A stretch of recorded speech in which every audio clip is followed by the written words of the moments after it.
Hello and welcome. I'm Jenny Hall. Thanks for joining me for another card making tutorial. Today I am using Distinktive stamps from Stampin' Up. They're an exclusive from Stampin' Up and carry a very unique look. I'm going to use the Berry Burst stamp pad and a scrap of watercolor paper together to get a very unique look. I'm inking up the flower image only one time, but stamping it to the paper 4 times. There is a little bit of ink left on the stamp after it's added to paper, so we're going to use this ink to our advantage. This technique is called generation stamping. If you are new to card making, it's a wonderful technique to learn with and have handy. Using the aqua painter, I'm painting over each one of the petals in each flower to mess around the color that's left floating on top of the paper and has not yet been absorbed. With watercolor and watercolor paper, the image that's left on top sits around for a while because it doesn't absorb quickly. So we're using this to our advantage to move around the color and get a really pretty look. After each one of the flowers is painted, I added Daffodil Delight, very diluted, in order to add some highlights and some warmth to the colors. I am cutting away all of the flowers using the coordinating die from 4 Seasons Framelits dies. Let's make some greenery for our flowers and use one of the leaves from the same set and stamp in the same way.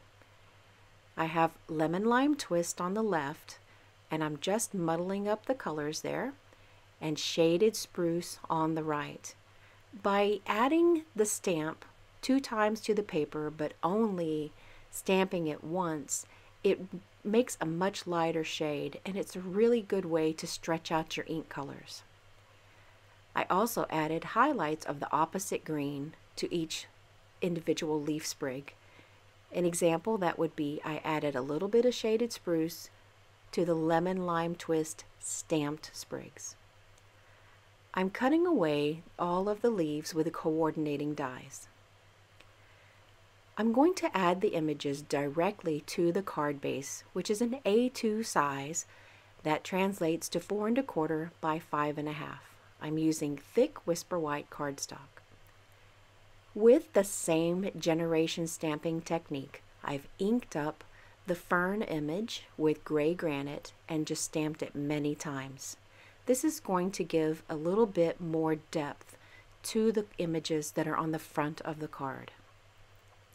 Once I've arranged all of the flowers and leaves, I'm adhering them to the card front with liquid glue.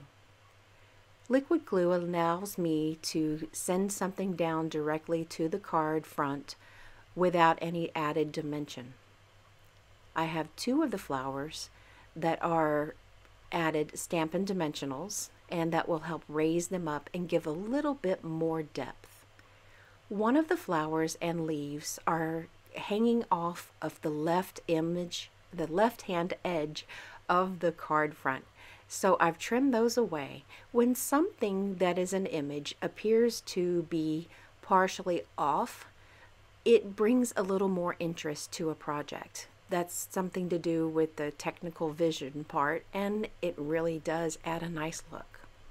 I took the piece that I cut away and tucked it under one of the other blooms. No waste here. I'm using the greeting Happy Birthday from Best Birds stamp set. Painted Seasons is a wonderful image-filled stamp set, but there are no greetings. So this allows me to pull some of my favorite greetings from other favorite stamp sets. And you probably know Best Birds is one of my favorites. I've added this image heat embossed on basic gray cardstock.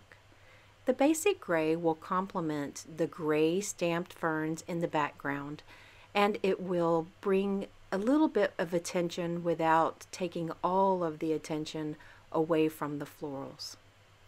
I'm using liquid glue to adhere this directly down to the card front and am nestling it in and under those arranged flowers. It gives it a little bit more of a polished look. For a little bit of sparkle, I'm adding some pearls. Share what you love. Artisan pearls come in several different colors, and I found a color that complemented these stamped flowers really nicely. The inside of the card also carries some generation stamping, and I've stamped this image in powder pink. Take a look at how this image comes off on regular cardstock. I can't use an aqua painter for this method at all, but it shows you the depth that is created with how those dots stamp down onto regular cardstock. It is really beautiful. But now, with this technique, we have two different ways that we can get the look of the flowers. Thank you so much for joining me today. I hope that you've learned a new technique along the way and have gotten some ideas for using it in your own crafting. Thank you so much again, and I'll see you next time. Hi, my name is Trip. Thanks for watching the video. See you next time.